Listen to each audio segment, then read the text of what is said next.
salve a todos aqueles que ainda não pude cumprimentar. Deus possa nos abençoar nessa manhã, que nós possamos adorar o nosso Deus em espírito e em verdade.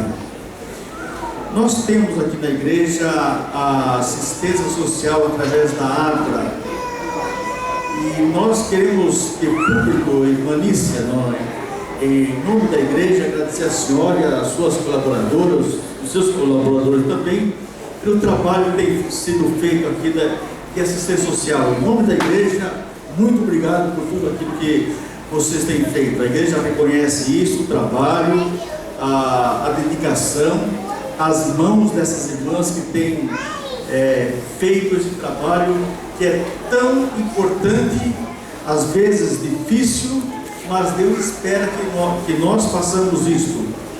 E nós queremos ver nesta manhã porque nós temos o departamento da igreja que se chama a Assistência Social Adventista. Há muito tempo era a ASA, depois passou para a ADRA, agora volta a ser a ASA, mas eu estou acostumado com a ADRA e vou usar hoje esse termo ADRA. A mensagem de hoje para a ADRA está baseada em Isaías capítulo 58, e agora pedimos que a igreja abra nesse momento a palavra de Deus. Deus irá falar a nós através desse texto, e gostaríamos que todos abrissem a palavra de Deus nesse momento. Isaías capítulo 58. Vamos ver todo mundo abrindo, todo mundo a Bíblia na mão. Eterno Deus, amado Pai, nesse momento estamos com a Tua palavra aberta diante de nós. Queremos ler Isaías capítulo 58. Que o Espírito Santo que inspirou esse texto possa mover em nosso coração nesse momento. Que Tu possas, através do Teu Santo Espírito, de banco em banco, de coração a coração, até a galeria, fazer com que nós possamos compreender a mensagem que Tu deste a Isaías no tempo passado. Abençoe a igreja de Guarulhos, todos nós aqui presentes, e que nós possamos sair daqui na certeza de termos louvado, adorado o Teu nome em espírito e verdade. Isto pedimos e agradecemos por Jesus. Amém. Isaías 58, versos 6 até o verso 11.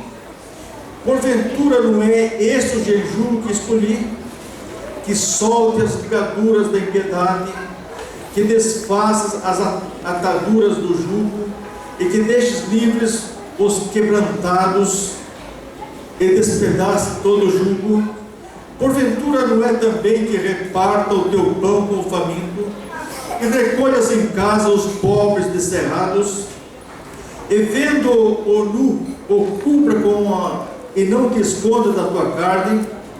Verso 8: então romperá a tua luz como a alva, e a tua cura apressadamente brotará, e a tua justiça irá adiante da tua face, e a glória do Senhor será a tua retaguarda. Verso 9: então clamarás, e o Senhor te responderá.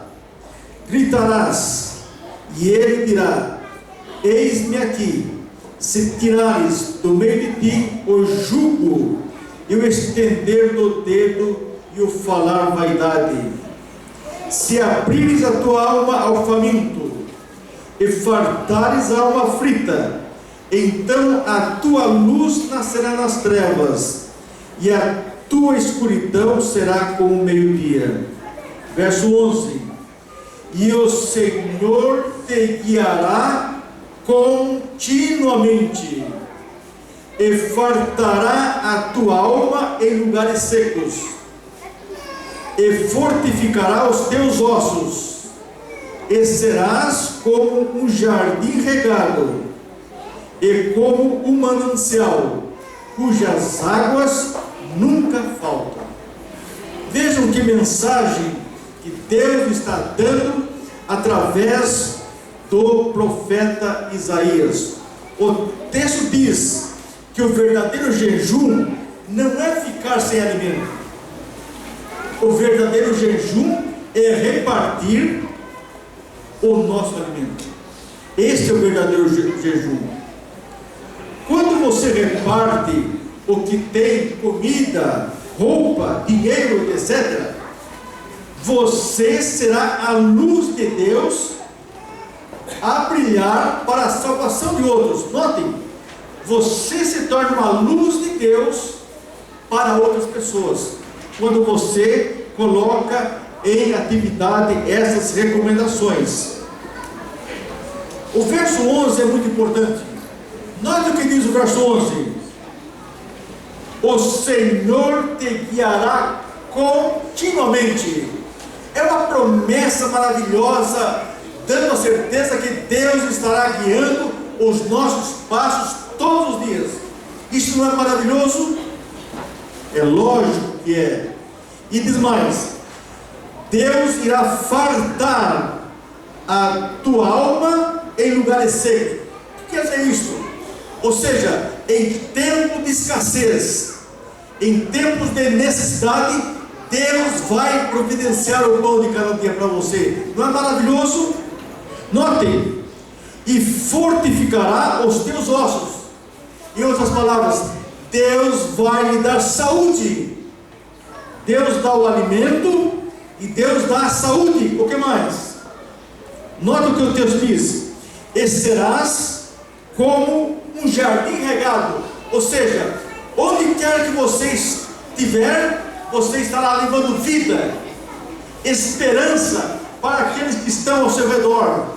Você será um jardim regado, ou seja, você terá vida para transmitir, para dar a quem precisa. Ainda mais, será como um manancial cujas águas nunca faltam. Ou seja, onde você estiver, você vai ser um manancial de águas para aqueles que estiverem com sede. Isto você poderá ser as recomendações aqui de Isaías, você praticar em sua vida. O verso 7 diz: porventura não é também que repartas o teu pão com o faminto e recolha os pobres desterrados em sua casa? Vejam bem, a situação do mundo hoje é diferente do tempo de Isaías. Hoje nós temos muitos pobres profissionais e muitos necessitados espertos, e muitas vezes as pessoas hoje exploram outras pela boa fé. E se você for atender a todos, você estaria atendendo pessoas que não precisam do recurso, mas faz de conta que precisam, e você estaria alimentando pessoas que não precisam. Isso se torna uma dificuldade e um problema. Corremos o risco hoje de estarmos ajudando alguém e contribuirmos para o mal delas. Então vamos deixar de ajudar? Se alguém na rua pede uma ajuda, você diz: olha, eu não sei se ela precisa ou não, eu não sei se ela está explorando, então não vou ajudar. Ou eu vou deixar para o governo, esta é a obrigação do governo. Mas veja bem, Deus está pedindo para nós sermos condutores, para que nós possamos repartir os nossos bens para aqueles que precisam. Então o que fazemos? É exatamente aqui que entra o trabalho da ADRA. Eu creio que devemos ajudar os nossos semelhantes através da ADRA. Se você vai distribuir aquilo que você tem para todos aqueles que você acha que necessitam, talvez você estará ajudando alguém que não precisa. Mas então traz os seus recursos para a igreja, para a ADRA. Elas têm meios de fazer isto que nós não temos. E quando trazemos os nossos recursos para a igreja, nós estamos ajudando essas pessoas por duas razões. Primeira razão, quando eu ajudo a ADRA, ninguém sabe o que eu estou fazendo, mas Deus sabe e irá me abençoar.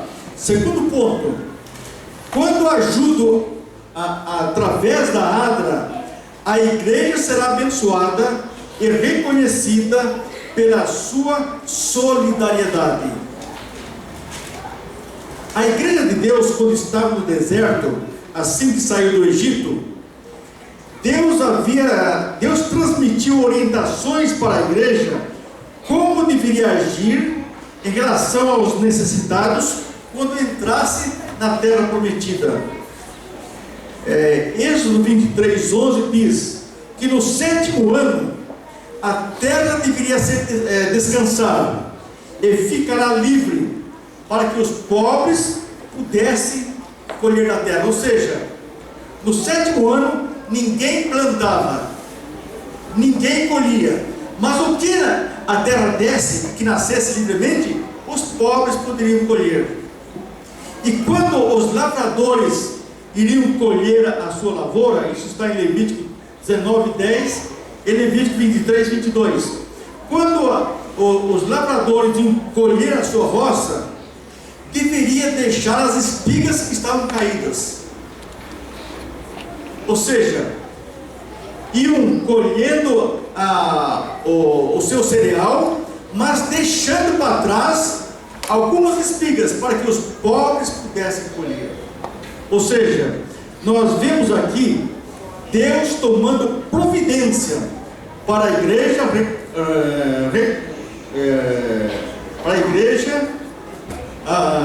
ajudar as pessoas mais necessitadas. Quando Isaías orientou a igreja, nesse texto que acabamos de ler, Isaías estava lembrando a igreja das orientações dadas por Deus no deserto.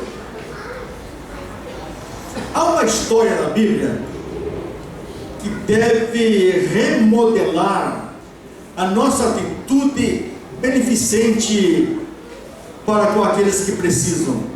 E essa história nós queremos ler com a igreja, está em 1 Reis capítulo 17. 1 Reis capítulo 17. Gostaríamos que a igreja acompanhasse essa leitura conosco.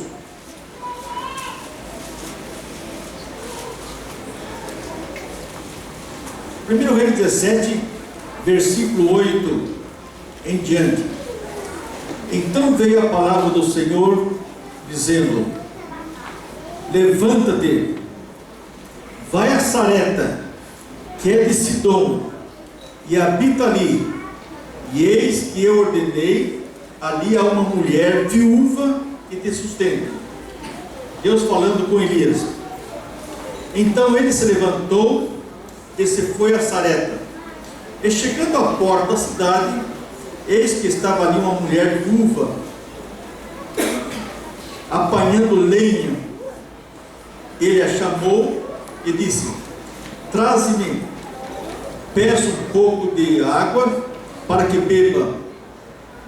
E indo ela buscá-la, ele a chamou e disse: traze-me agora também um bocado de pão na tua mão. E ela lhe disse: vive o Senhor teu Deus, que nem um bolo tenho, senão um punhado de farinha numa panela e um pouco de azeite numa botija. E fez aqui para mim 2 cavacos de lenha. Vou prepará-lo para mim e para meu filho, para que comamos e morramos. Então Elias disse: não temas, vai e faze conforme a tua palavra. Mas fala um bolo pequeno para mim, traga para fora, depois para ti e teu filho, porque assim diz o Senhor teu Deus: a farinha da panela não vai se acabar, e nem o azeite da botija vai faltar. Aqui está uma história maravilhosa. Era um tempo de seca. Haveria 3 anos e meio de seca, uma fome em toda a terra, uma fome em Israel. E Deus disse a Elias: vá a uma mulher viúva, e ali eu vou alimentá-la. Vejam bem, esta história pode nos intrigar. Nós queremos aqui criar algumas conjecturas. Por que será que Deus permitiu que fosse feito assim? Nós podemos criar conjecturas sobre um texto, desde que essas conjecturas não sejam heresias. Por que Deus mandou o profeta Elias a uma mulher viúva que não tinha quase nada? Por que ele fez isso? Outra pergunta: por que ele saiu de Israel e foi até Sarepta, na região de Sidom? Será que no caminho não haveria outras viúvas que precisavam da bênção e que poderia ajudar Elias? Lucas 4, 25, 26, Jesus disse: no tempo de Elias haviam outras viúvas, mas somente aquela viúva de Sarepta é que foi abençoada. Outra pergunta: por que Deus não enviou Elias a uma pessoa abastada? Se Elias precisava ser alimentado, o profeta precisava ser alimentado, e o profeta aqui simbolizava a obra de Deus, por que não mandar a uma pessoa abastada? Uma pessoa que tivesse mais posses financeiras, mandou lá para a viúva. Será que Deus fez isso para provar a fé daquela viúva em Sarepta? Será que outras viúvas que moravam em Israel não precisavam também de ter a sua fé provada? Outra pergunta: por que Deus pediu ao profeta para ir para fora de Israel? Não havia em Israel pessoas solidárias que poderiam alimentar o profeta? Entre todas essas perguntas, eu creio que a razão é esta: não havia em Israel uma pessoa com disponibilidade para Deus. A viúva não tinha quase nada, mas estava disponível para atender o profeta a pedido de Deus. Esta é a questão. Sabe qual é a sua dificuldade e a minha? Não temos disponibilidade para Deus. Sabem por que os cultos de domingo e quarta-feiras estão vazios? Falta de disponibilidade para Deus. Nós temos disponibilidade para tudo nesse mundo. Temos disponibilidade para trabalhar, para estudar, praticar esportes, passear, namorar. Temos disponibilidade para o computador, para a internet, para os jogos, para a televisão, para os filmes, para as novelas, para os fantásticos, mas não temos disponibilidade para Deus. Aqui está o nosso grande problema. Aqui está a nossa situação espiritual e uma situação perigosa. Nós temos disponibilidade para muita coisa, mas não temos disponibilidade para Deus. Esta era a situação de Israel. O texto que estamos lendo no versículo 10 e 11 diz, o verso 10 diz: então ele se levantou-se, foi a Sarepta e encontrou ali a mulher viúva apanhando lenha, e ele então foi e disse àquela mulher: traz-me, peço, um pouco de água para que eu beba. Verso 11: e indo ela buscar a água, quando ela ia buscar a água, Elias chamou: senhora, vem um pouco para cá, além da água, traga em sua mão também um pedaço de bolo, um pedaço pequeno, talvez do tamanho de um pão francês. Ela disse: mas meu senhor, como que eu vou fazer? Eu tenho só um pouco de farinha e um pouco de azeite. Vou comer com meu filho e vamos morrer. Elias disse: vai e faze conforme a tua palavra. E o verso 11 fala: e indo ela a buscar. Eu quero que você note aqui uma coisa: a viúva não tinha água, mas Elias não tinha nada. A viúva tinha um pouco de farinha, Elias não tinha nada. A viúva tinha um pouco de azeite, Elias não tinha nada. O que aprendemos nesse texto? Aprendemos que, por maior que seja a falta de recurso que você tenha, sempre haverá alguém que precisa mais do que você.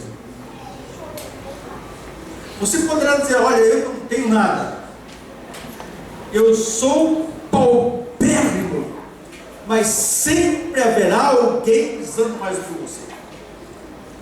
E foi isso que aconteceu com aquela viúva pobre que levou as moedinhas no templo, e Jesus a agradeceu, a louvou por isso. Aqui na igreja você olha as pessoas de paletó, gravata, bem vestido, com saia, blusa, limpinhos, passadinhos, mas você não sabe o que ocorre na vida dela. Nós temos aqui na igreja pessoas necessitadas da nossa ajuda e dos nossos recursos. O verso 13 diz assim: Elias disse: não temas. A Bíblia toda está cheia desses versículos, dizendo muitas vezes: não temas. Deus dizendo: não temas, porque o Senhor Deus vai multiplicar aquilo que você tem.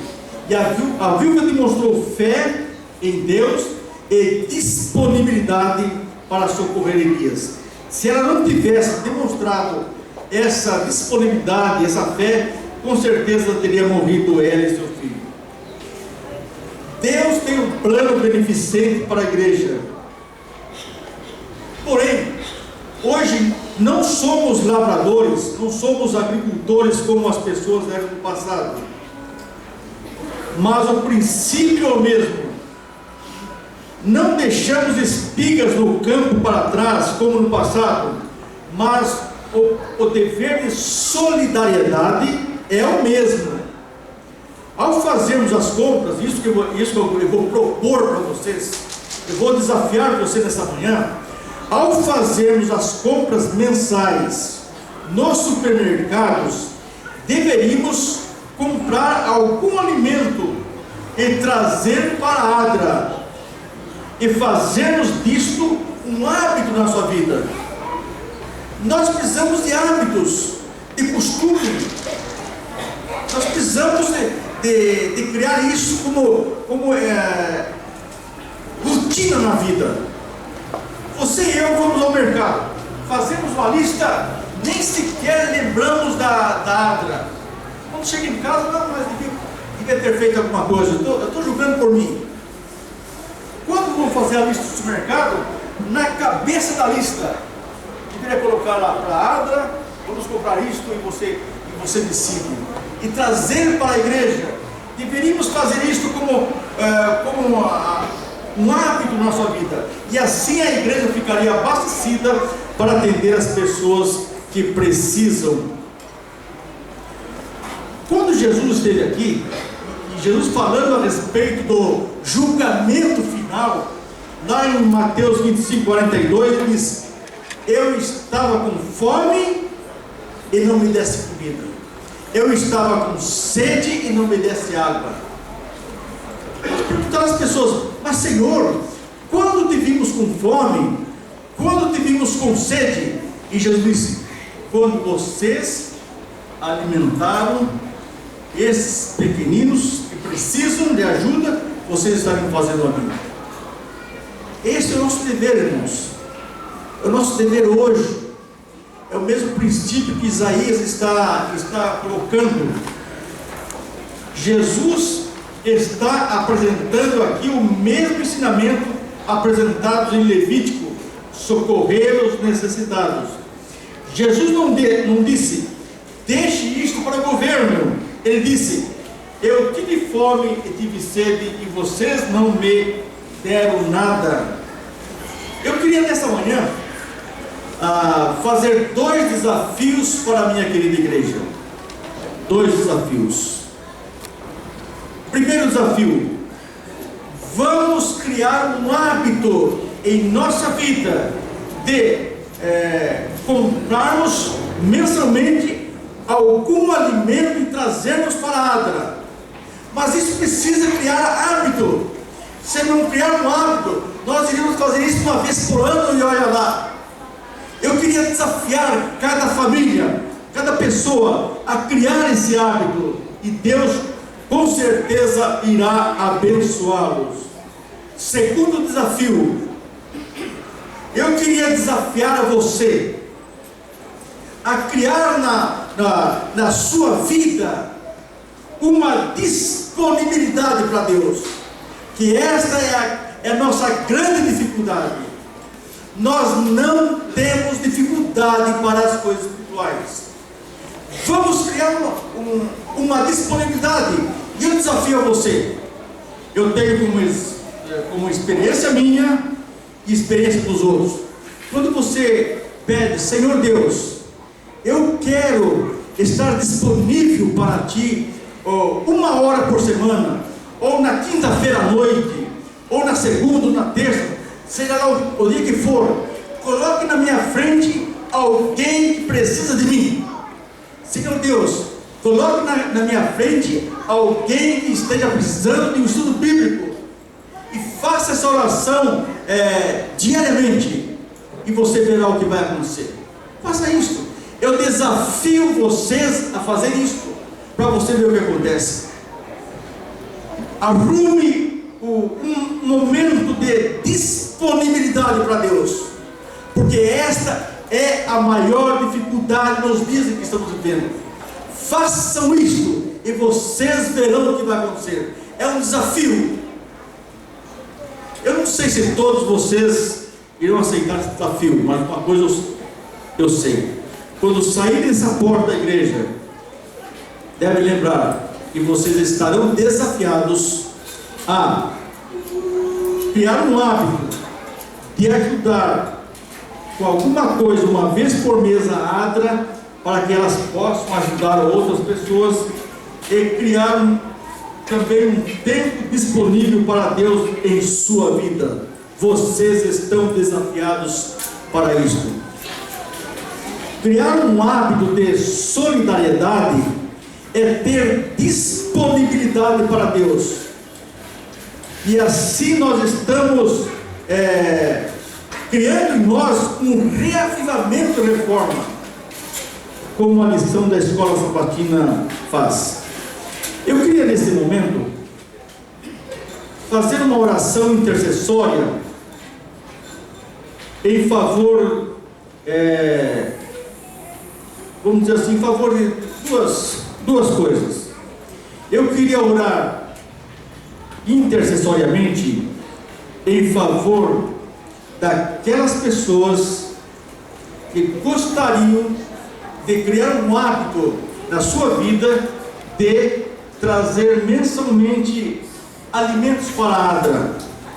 E eu queria orar intercessoriamente em favor daquelas pessoas que gostariam de criar no seu tempo uma disponibilidade maior para Deus. Então, dois tipos de pessoas eu quero orar nesse momento, intercessoriamente. Aquelas pessoas que gostariam de ajudar os mais necessitados, e aquelas pessoas que não têm tempo para nada para Deus, mas que gostariam de ter. Esses dois tipos de pessoas, enquanto vamos cantar o hino final, que será anunciado, enquanto isso, esse hino canta, aquelas pessoas que gostariam sinceramente de ter mais tempo para Deus, venham aqui à frente. Eu quero orar por você, eu quero pedir as bênçãos de Deus aqui. Quem vai anunciar o hino final, vamos cantar o hino final, e esse hino também será esse hino que, chamando aqueles que querem aqui à frente.